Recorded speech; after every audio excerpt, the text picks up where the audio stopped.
Home और car loan समेत सभी तरह के कर्ज क्यों होंगे महंगे? अब टाटा मोटर्स ने क्यों बढ़ाए यात्री वाहनों के दाम? सिंगल चार्ज में 200 किलोमीटर तक चलने वाली इलेक्ट्रिक क्रूजर बाइक भारत में कब आने वाली है? कोरोना की मार और कारोबार और आपकी जेब पर असर डालने वाली खबरों के लिए देखिए मॉर्निंग।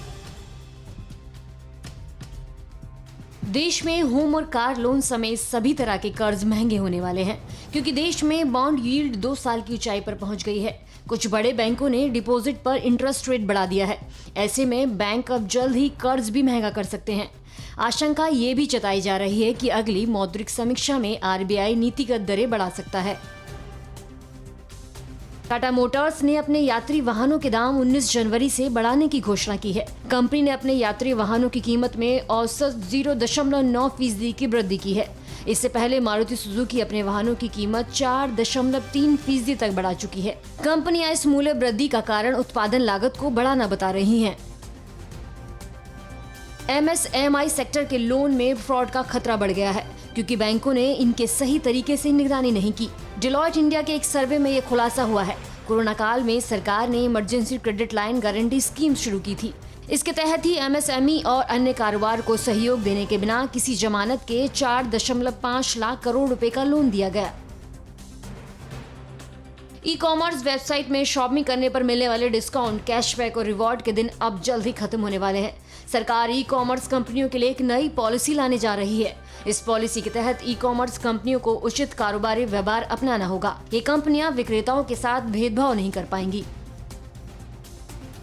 इस बजट सत्र में भी क्रिप्टो पर बिल टल सकता है। दरअसल सरकार अभी क्रिप्टो करेंसी को लेकर और राय मशविरा करना चाहती है। इस पर आम सहमति से ही कानून बनाना चाहती है। इसका सीधा मतलब ये है कि फिलहाल क्रिप्टो पर बिल आना मुश्किल है। बाइक मैन्युफैक्चरिंग कंपनी कोमाकी इस हफ्ते भारत में अपनी पहली इलेक्ट्रिक क्रूजर बाइक मार्केट में पेश करने वाली है। कंपनी का दावा है कि उसकी नई इलेक्ट्रिक बाइक सिंगल चार्ज में 200 किलोमीटर से ज्यादा चलेगी। इसके अलावा इस बाइक में cruise control, repair switch, reverse switch, Bluetooth और एडवांस ब्रेकिंग सिस्टम जैसे फीचर्स होंगे। भारत में उपभोक्ता विश्वास अब भी कोविड पूर्व के स्तर पर नहीं लौट पाया है। भारतीय रिजर्व बैंक की रिसर्च में कोविड वेव ने उपभोक्ता विश्वास को पूरी तरह से प्रभावित किया है। ये मई 2021 में सेकेंड वेव के वीक पर रहते वक्त 48.5 के अब तक के सबसे निचले स्तर पर आ गया था।